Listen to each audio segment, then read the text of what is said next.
Halo semua, Assalamualaikum. Kembali di YouTube channel Ida Erviana. Di video kali ini aku mau bahas tentang puasa sosial media. Di zaman yang semakin canggih ini dan yang sering orang sebut sebagai era digital, kita semua sebenarnya diberikan berbagai macam kemudahan. Mulai dari kita bisa berinteraksi dengan berbagai macam orang, teman lama, teman kecil, saudara jauh, bahkan dengan orang yang tidak kita kenal sekalipun. Di era yang semua serba menggunakan aplikasi, email, password, dan semua bisa dilakukan hanya dengan satu langkah, yaitu klik. Ini menjadi tanda bahwa sebenarnya teknologi di dunia ini sudah semakin maju. Hidup kita menjadi lebih mudah, semua kebutuhan kita bisa terpenuhi, kita juga bisa cari uang melalui online, dan masih banyak lagi hiruk-pikuk seputar era digital, terutama di dunia sosial media. Sebagai orang yang sedang menerapkan gaya hidup minimalis, di sini aku mau kasih info untuk kalian seputar puasa sosial media. Kalian pernah nggak dengar istilah ini sebelumnya?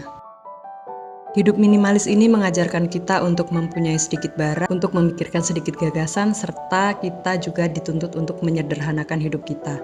Dan itu semua bisa kita lakukan dalam kehidupan digital kita. Kita bisa mengosongkan ruang handphone kita bisa menghapus aplikasi-aplikasi yang dirasa kurang penting, dan kita bisa off dari sosial media.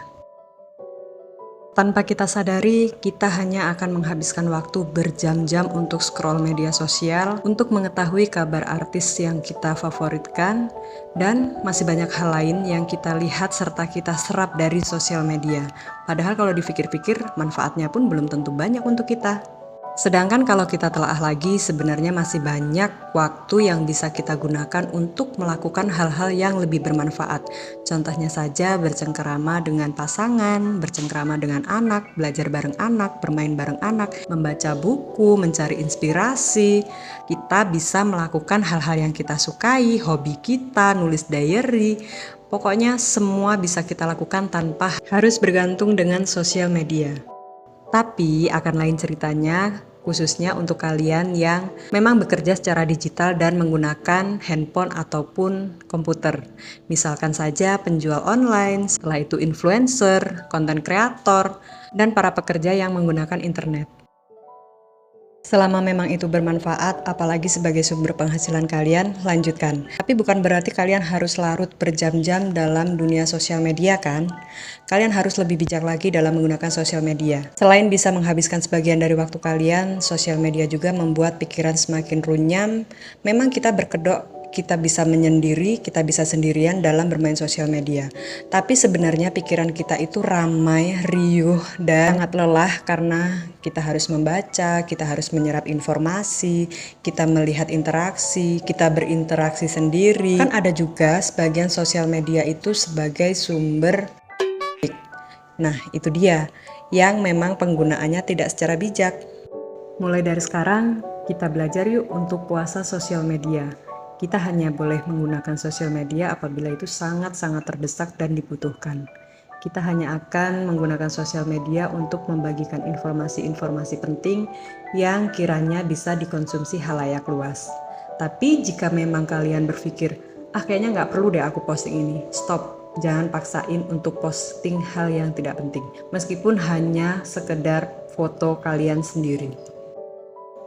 Kalian bisa memulai puasa sosial media ini mulai dari 1 kali 24 jam, 1 minggu, 1 bulan, dan kalian pasti akan merasakan dampaknya setelah kalian mencoba untuk puasa sosial media ini dan menjalaninya selama berbulan-bulan. Kalian bisa mengembangkan hobi kalian dengan baik serta memuaskan.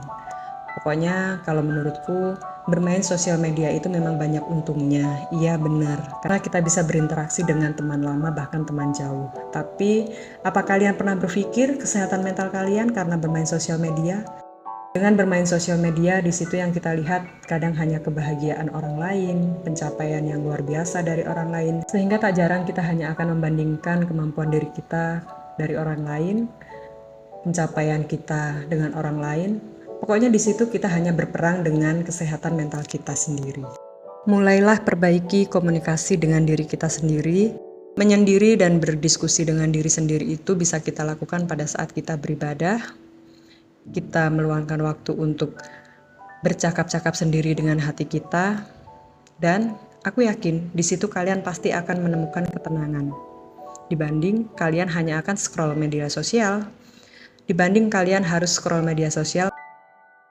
Terima kasih ya teman-teman udah mengikuti videoku sampai habis dan semoga ini bermanfaat dan bisa menambah wawasan kalian. Di sini aku juga sifatnya cuma mau belajar aja bareng kalian. Apabila informasi ini bermanfaat, tekan tombol like, komen, dan share ke teman-teman sosial media yang kalian punya. Dan di sini aku nggak ada niatan untuk menggurui. Informasi ini diterima ya alhamdulillah, enggak ya nggak apa-apa. Nantikan video-videoku selanjutnya. Selamat siang dan wassalamualaikum.